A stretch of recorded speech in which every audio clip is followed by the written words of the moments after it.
Herðu, meiri stemning úr Seljaskóla. Nú er ég komin inn í herbyggi hjá hinum einu sönnu húligans og í viðtali hvað heiti þið? Ég heiti Gunnar Leó. Búbú. Drengir, hvernig er tilfinningin fyrir leiknum? Og hérna eru leikmenn að mæta. Sigurkarl, áttu ekki að vera mættur löngu fyrr? Já, ég er alltaf sett. Drengir, hvernig er tilfinningin? Hún er bara mjög góð fyrir kvöldinu.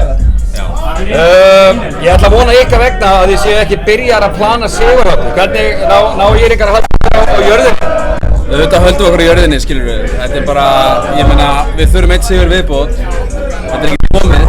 Og ég meina, það er allir bara fókustur. Það er bæði í stúkunni og á vellinum. Við ætlum bara að taka þetta, að gera okkar besta. Ég ætla að segja ykkur smá sögu. Ég er úr Grindavík. 2013 þá vorum við í rimmi á móti Stjörnunni. Stjarnan var komið yfir 2-1, var með heimaleikinn, bikarinn blasti við. Það var farið að plana sigurhátt í Garðabænum líklega. Hvað skeiði? Þá missa menn hausinn. Eru þið ekki trættir að ungt og óreynt lið og þið hafið aldrei verið í þessari stöðu húligans áður? Ná menn að höndla þetta? Já, ég held það, sko. Við erum allir svo rólegir, skilur við. Það er allir á jörðinni. Það er allir á jörðinni, sko. Þú sér það, Allir á jörðinni, en hvað er tilbúin að taka frá? Hvað er sigurháttin í kvöld að þið vinnið? Það veit það ekki, það er ekki búin að plana. Við erum svo hjarttendir að við erum ekki byrjað að spá í þessu. Ok, en hvernig haldið þið að þessi leikur muni þróast?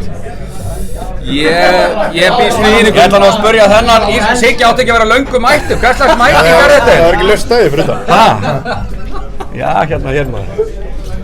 Ég sé þetta fyrir mér að KR verður aðeins með meiri yfirhöndina yfir leiknum. Svo tökum við þetta. Já, ég held að verður þetta kannski bara annar buzzer-beater eða hvað? Já, við fílum það. Þið eru alveg menn í það? Já, ég meina við erum með, þú veist, þeir eru svo góðu formi, skilur, þeir eru búin að spila svo marga leiki, þeir eru svo geggjuð formi að þeir eru til í bara þetta leikinn, skilur. Það er bara engar áhyggjur þó KR sé yfir það, skiptir ykkur máli. Trúin er bara óbillandi. Það er enginn þreyttur. Það er enginn þreyttur í úrslitakeppni, það er bara ekki til. Það er aldrei neitt þreyttur í byrjun. Er ekki búið að vera gífurlega gaman að vera í einhver undanfarnar vikur? Er ekki bara jólinn bara snemma, já? Jú, svo getur þetta ímyndað það. Og sérstaklega ef þetta fer þannig í kvöld eða þá laugardaginn að þetta endi ykkar megin.